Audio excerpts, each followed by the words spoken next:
Hi, third graders. Today we're going to continue reading Trumpet of the Swan.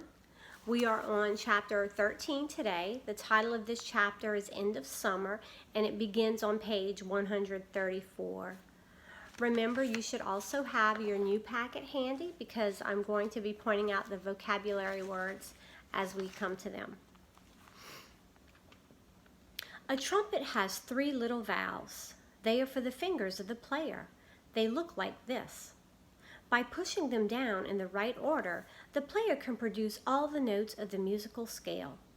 Lewis had often examined these 3 little valves on his horn, but he had never been able to use them.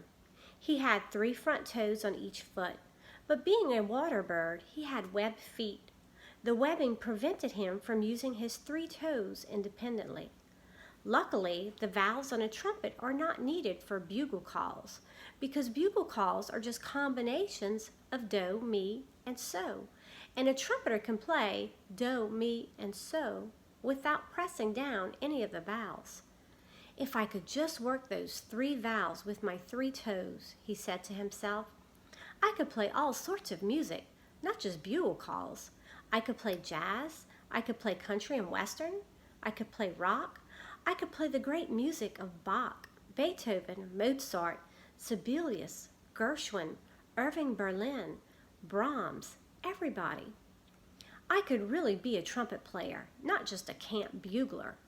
I might even get a job with an orchestra. The thought filled him with ambition. Lewis loved music, and besides, he was already casting about for ways of making money after camp was over. Although he enjoyed life at Camp Coo-Coo-Coos, Lewis often thought of his home on Upper Red Rock Lake in Montana. He thought about his parents, his brothers and sisters, and about Serena. He was terribly in love with Serena, and he often wondered what was happening to her. At night, he would look up at the stars and think about her. In the late evening, when the big bullfrogs were calling "Tronk" across the still lake, he would think of Serena.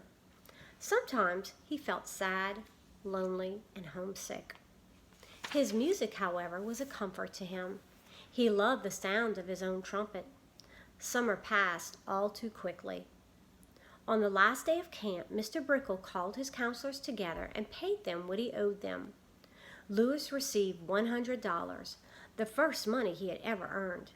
He had no wallet and no pockets, so Mr. Brickle placed the money in a waterproof bag that had a drawstring. He hung this money bag around Lewis's neck along with the trumpet, the slate, the chalk pencil, and the life-saving medal. Lewis went to Sam Beaver's tent and found Sam packing his things. Lewis took off his slate and pencil. I need another job, he wrote. Where should I go? Sam sat down in his bed and thought for a while. Then he said, Go to Boston. Maybe you can get a job with the Swan boat. Lewis had never been to Boston, and he had no idea what the Swan boat was, but he nodded his head. Then on his slate he wrote, Do me a favor? Sure, said Sam. Take a razor blade and slit the web on my right foot so I can wiggle my toes. He held out his foot. Why do you want to wiggle your toes? Asked Sam. You'll see, wrote Lewis. I need my toes in my business. Sam hesitated. Then he borrowed a razor blade from one of the older counselors. He made a long, neat cut between Lewis's inner toe and middle toe. Then he made another cut between Lewis's middle toe and outer toe. Does it hurt? Lewis shook his head. He lifted his trumpet, placed his toes on the valves, and played do, re, mi, fa, sol, la, ti, do. Do, ti, la, so, fa, mi, re, do. Go-ho! Sam grinned. The Swan boat will hire you all right, he said. You're a real trumpeter now. But with your web cut, swimming will be harder for you. You will have a tendency to swim in circles because your left foot will push better than your right foot.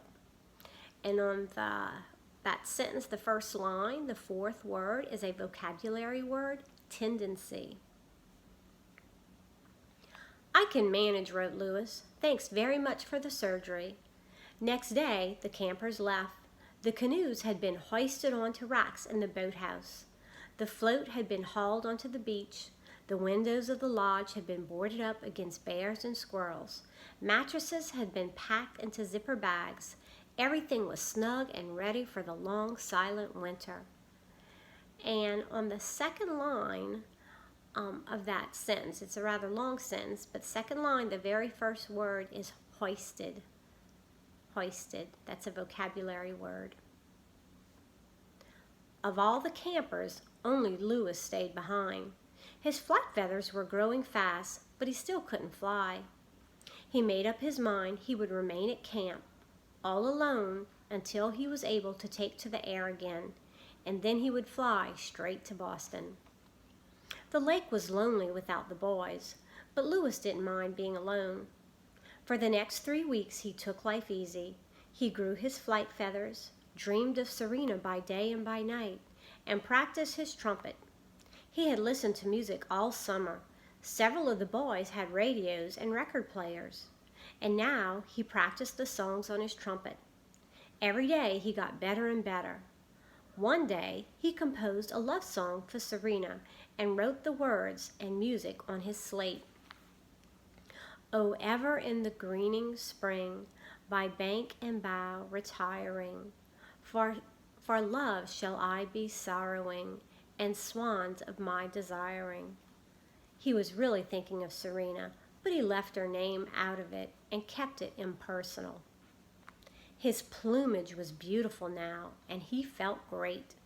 The second word on that line, plumage, is a vocabulary word.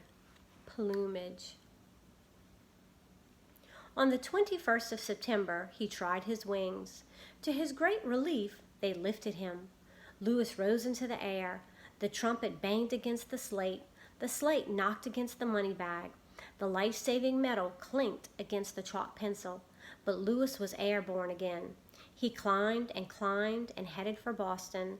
It was wonderful to be in the sky again. Flying is a lot harder than it was before I acquired all of these possessions, thought Lewis. The best way to travel really is to travel light. On the other hand, I have to have these things. I've got to have the trumpet if I am to win Serena for my wife. I've got to carry this money bag to hold the money to pay my father's debts. I've got to have the slate and pencil so I can communicate with people. And I ought to wear the medal because I really did save a life. And if I didn't wear it, people might think I was ungrateful. On and on he flew toward Boston, which is the capital of Massachusetts, and which is famous for its baked beans, its codfish, its tea parties, its cabots, its lowels, its saltonstalls, and its swan boats. And if you look at the words cabots, you see how it's capitalized, lowels, and saltonstalls, all three of those are capitalized. Those are famous family names, old family names from the Boston area. Hope you enjoyed that chapter, third graders. See you next time.